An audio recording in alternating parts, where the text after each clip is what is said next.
Welcome back to another episode of Baxter's Buzz. I am your host, Baxter E. Hall. Welcome to my brain.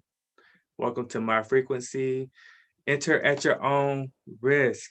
Listen, it's not for everyone, okay? We get that. Um, Today in our episode of Mindfulness Mondays, I have a good friend of mine. But also, she is the founder of Thrive and Shine, um, equity and engagement consultant, Sharonda Simmons. Hello, Sharonda. How are you? I'm good. How are you, Baxter? Good, good. I love the idea.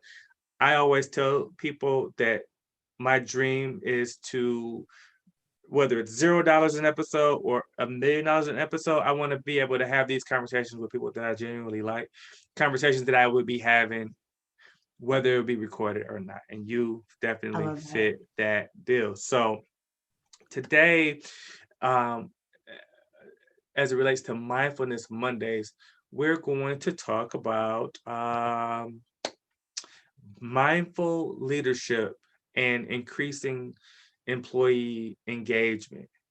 Um, I, at Capnick as a consultant on the benefit side, we spend a lot of time talking about employee engagement because it's all about the employees and everything else is connected.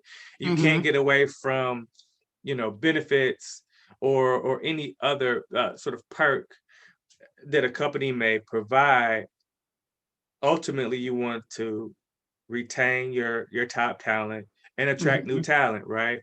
So as it relates to like mindfulness, like what's your mindset or what's your approach as it relates to how does mindfulness connect to and translate to employee engagement?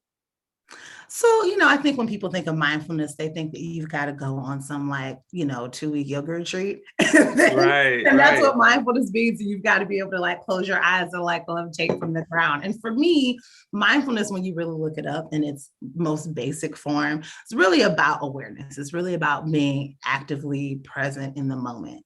And I think that when you talk about staff engagement, when you talk about engaging employees, there's so much happening where agencies are moving, going.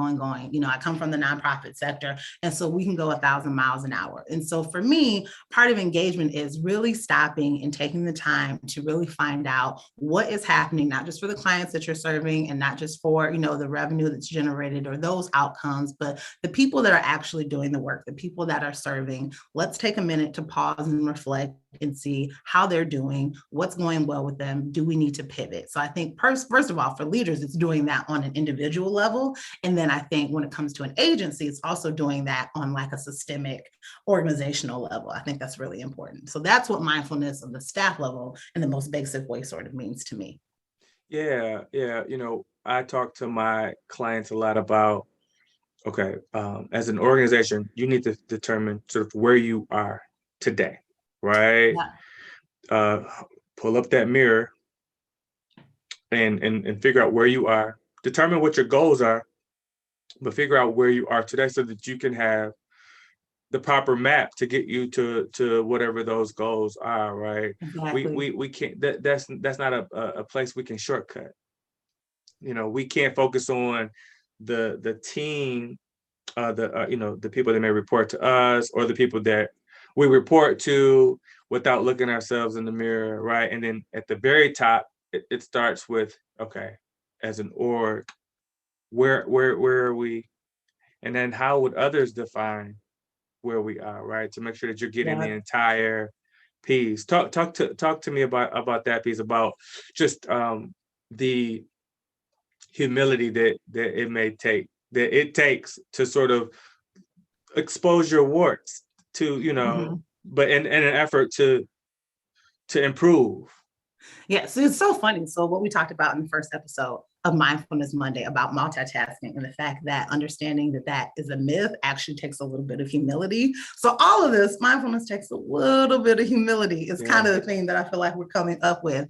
So I think one, from the standpoint of like a supervisor or a leader, you really have to understand that in order to extend, support, grace, whatever you want to call it, to the people that you're supporting, which is not just your clients, it's your employees, it's your staff, you also have to extend that to yourself. So leadership really does set the tone. And so people reflect what they see modeled. And so if you as a leader, are not carving out time to really strategically think about an agency and where you're going, if you're not carving out time to even, take vacation, or if you're sending emails at 2, 3, 4 o'clock in the morning and you're burnt out and you're not able to express yourself effectively, how's your staff going to do the same thing? And so I think understanding that when you look at it, even if it's scary or it's overwhelming, taking that minute to pause and really reflect on even like an individual SWOT analysis. So what are your strengths? What are your weaknesses? What are your opportunities? What are your threats? On like an individual basis, you can start to see that some of that is modeled by your team.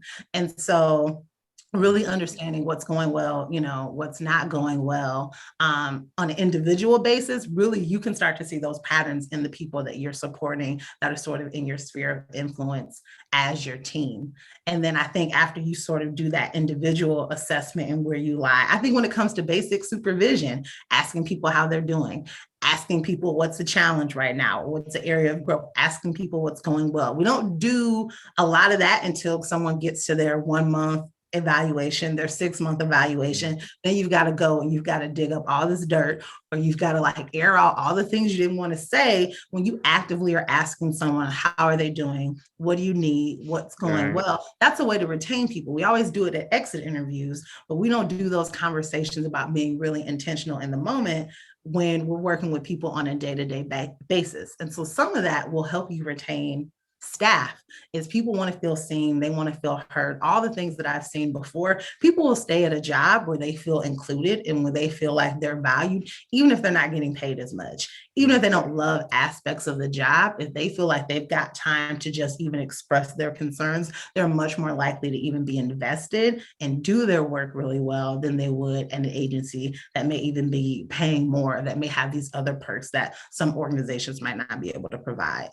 Yeah, because they feel like they're actually adding to what's going on, to the culture, to the effectiveness of the team, right? And all of that translates to the bottom line. Sharonda, Thrive and Shine, tell people where they can find you for coaching, consulting, website, social media, all that good stuff. Yep. So you can email me at Sharonda@thriveandshinenow.com. And so the website is www.thriveandshinenow.com. And that's in as in Nancy. So it's not spelled all the way out. So it's thriveandshinenow.com. So you can email me there. You can check out the website. There's a form you can fill out. I'm also on LinkedIn as myself, Sharonda N. Simmons. You can also find me on Facebook or Instagram at Sharonda Simmons or at Thrive and Shine, actually. Cool. Well, I appreciate your time. Thank you all for checking us out. Please like, subscribe, share, comment, all that good stuff. And I appreciate the continued support. So that wraps up another episode of our Mindfulness Mondays. Sharonda, thank you for your contribution. And to everyone out there, we'll talk to you again soon. Peace. Thank you. Bye.